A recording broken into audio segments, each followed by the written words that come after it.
खटीमा के सरपुड़ा गांव में बाघ का आतंक बढ़ता जा रहा है। यह बाघ ने महिला पर हमला कर दिया है, जिसमें कि महिला की मौत हो गई है। सुबह के वक्त महिला जंगल गई थी और इसी दौरान बाघ ने महिला को अपना निवाला बना लिया। वन विभाग ने महिला का शव जंगल से बरामद किया और बाघ के हमले की घटना के बाद इलाके में दहशत बनी हुई है। जो ये हमलावर बाघ हैं, ये एक ही हैं या अलग अलग हैं? अगर एक ही हैं तो इसको पकड़ने के लिए प्रशासन पूरी जांच करे, इनके सैंपल भेजे अपने जो भी लैब होते हैं उनको, और नहीं उसके अलावा ये क्लियर नहीं हो रहा है तो कम से कम हमारी बस्ती के चारों तरफ सोलर फेंसिंग हो।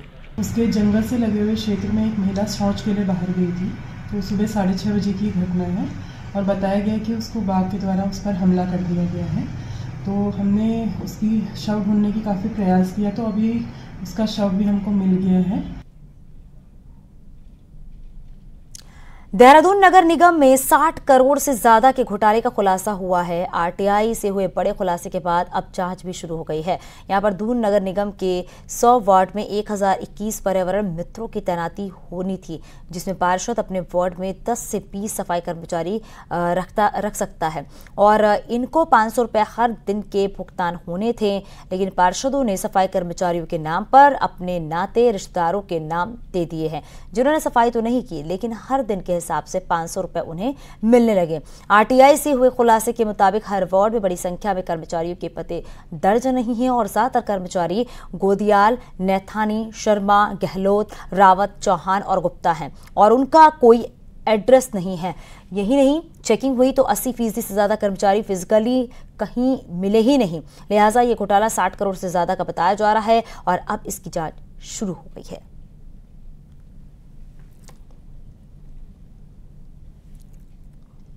एड्रेस नहीं है, कोई उसमें जनरल कैटेगरी के आ रखे, कोई उसमें यूपी के हैं, तो इस टाइप से धांधली ऐसी चली आ रही है और उसमें पर डे आदमी को 500 रुपए के हिसाब से पे किए जा रहे हैं। तो ये सरकारी धन का मिसयूज कर रहे हैं पार्षद और मेयर मिलके, यहाँ तक कि ऑफिस के कर्मचारी और जो ऑडिट अधिकारी वगैरह जो हैं एमएनए, इनकी नजर में कुछ आया ही नहीं आज तक मामला। किसी भी प्रकार का भ्रष्टाचार, घोटाला माननीय धामी जी की सरकार में न तो स्वीकार्य है और न उसको सहन किया जाएगा। आने वाले टाइम पे इसका जो भी कोई ऐसी स्थिति होगी उस पर हम हर तरह से उस पर मॉनिटरिंग भी करेंगे। भविष्य में इस प्रकार की पुनरावृत्ति न हो उसके लिए हम प्रयास करेंगे। न्यूज 18 के कार्यक्रम में शाहरुख खान को Indian of the year 2023 award से सम्मानित किया गया। इस कार्यक्रम में उन भारतीयों की उपलब्धियों का सम्मान किया गया जिन्होंने दुनिया में अपने धैर्य, साहस और दृढ़ संकल्प के माध्यम से भारत को गौरवान्वित किया है। उत्तरकाशी की सिरकियारा टनल के हीरोज को भी इस कार्यक्रम में सम्मानित किया गया। केंद्रीय मंत्री जितेंद्र सिंह ने उत्तरकाशी के हीरोज को सम्मान दिया।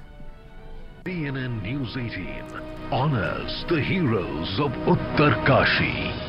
Ladies and gentlemen, the heroes of Uttarkashi, can we have a huge round of applause for all of whom they've come?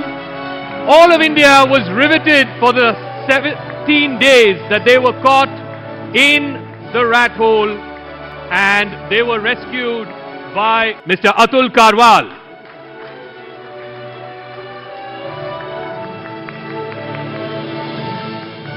ये बहुत बड़ा मुश्किल का टाइम था, क्योंकि जब बाहर से आदमी काम करता है तो उसको पता है कि हम तो सेपरेट हैं, कैसे भी यहाँ से घुसेंगे तो निकल जाएंगे और हमको बचाने वाले हैं। लेकिन हमें ये सब मालूम नहीं था कि हम बाहर निकलेंगे भी या नहीं निकलेंगे, ये हम कैसे बाहर आएंगे, क्या करेंगे, बाहर से क्या कंडीशन है, वो लोग क्या कर रहे हैं, ये तो हमको दिखाई नहीं दे रहा था जी। लेकिन फिर भी हम एक अनुमान लगा के फिर बोलते थे कि वह ठीक है, आप लोग निकलेंगे, उनको समझाते थे।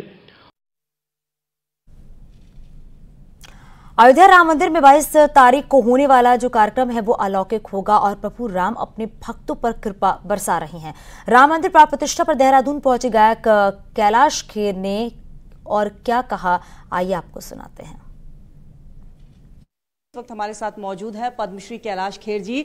सर, 22 तारीख का दिन, दिव्य अलौकिक दिन और पूरा विश्व जो है राममय नजर आ रहा है। सबसे पहले तो चंद लाइनें आपके जहन में जो आ रही हैं।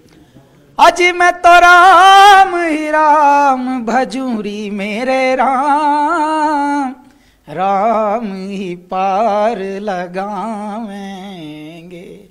और बल्कि ये समझिए, हे जी उतर रही है उतर रही, हाँ जी उतर रही है उतर रही, मेरे राम की सवारी हो,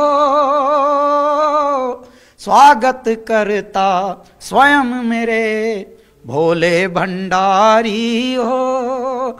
मेरे दाता मेरे महादेव स्वागत करने के लिए खड़े हैं, अगवानी करने के लिए खड़े हैं, और सवारी उतर रही है मेरे भगवान राम की। 22 तारीख को हम साक्षी बनकर, दृष्टा बनकर आमंत्रित हुए हैं, और ये परम भाग्य है, परम सौभाग्य है। मेरे माँ पिताजी का आशीर्वाद, उनकी प्रार्थनाएं, उनके पुण्यों का प्रारब्ध है, हमारे गुरुओं का अनंत आशीर्वाद हमारे सर पर है, और मेरे महादेव की मुझे लगता है छाया हम पर है। बहुत बहुत शुक्रिया सर हमसे बातचीत करने के लिए। कैलाश खेर जी को आप सुन रहे थे, जिन्होंने बताया कि अयोध्या राम मंदिर के प्राण प्रतिष्ठा कार्यक्रम को लेकर वो क्या सोचते हैं। कैमरा पर्सन राकेश रावत के साथ न्यूज़ 18 के लिए देहरादून से भारती सकलानी उनियाल।